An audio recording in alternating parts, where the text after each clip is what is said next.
I'm going to make a new playlist for books that I read aloud to the kids. I decided that I was going to make a playlist anytime that there was 3 or more of a category, of an author, of a thing. The next couple round out a group of 3 in books that I read aloud to the kids. We started with a Walt Whitman earlier when they were babies, but these were really getting into when they were having fun. I read The Phantom Tollbooth by Norton Juster, chapter by chapter, aloud to the boys for a great deal of time. I gave it 3 out of 5 stars on Goodreads, and I wrote this after we finished. It took us a long time, but we finished it. The Booth is fun and captivating for young ears, but if truly meant for deep thought through metaphor, it moves far too quickly to analyze, teach, and learn. I think it's a great classic for those people who remember it fondly, but I'd like to talk more with folks about their takeaways. It reminded me a lot of The Point or The Last Unicorn, and I actually think those stories do a better job of connecting metaphor to moral. But that might be because I digested them in film form and not written. I'll have to look out for a visual version of this too. The speed and vocabulary was a little too much for my 5 and 7-year-olds, but that didn't lessen their enjoyment of it.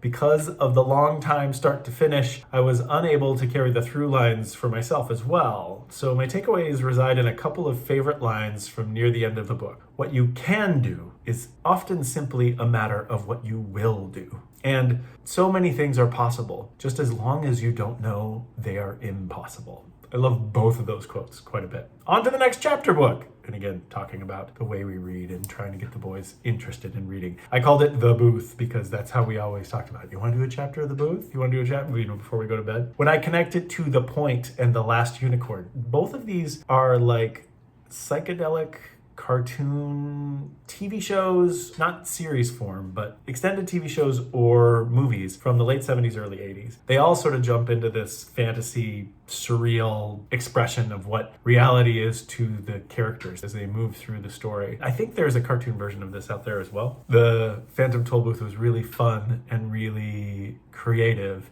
But I would love to hear if you've read The Phantom Tollbooth or if you've analyzed The Phantom Tollbooth about what the morals were or what the specific aspects of The Phantom Tollbooth are meant to teach kids or anyone in terms of what they were reading. I would love to have that conversation with you. So please put it here in the notes. When I got to the end, these 2 quotes that I mentioned here, they felt so grounded in a profound but common sense truth about reality that I was like, oh, there probably was a lot to this story that I missed because I read a chapter once every 7 to 10 days or 3 chapters one week, and then not until 10 days later did we read another 2 chapters. So the way I broke it up made it really hard for me to connect to that message, but I think this is a great story for kids, and all of the clever language and strange happenings in the story make for a super exciting tale for kids to go through. I feel like my kids really loved it. I know that my youngest son actually ended up reading it then a couple years later in elementary school, and it was really great because he felt like he had sort of a kinship to it because we had already gone through it as a family. So again, The Phantom Tollbooth, I read it in 2017 aloud to my children. I give it 3 out of 5 stars on Goodreads. And I think there's more kids books to come, so we're going to create that playlist. Till next.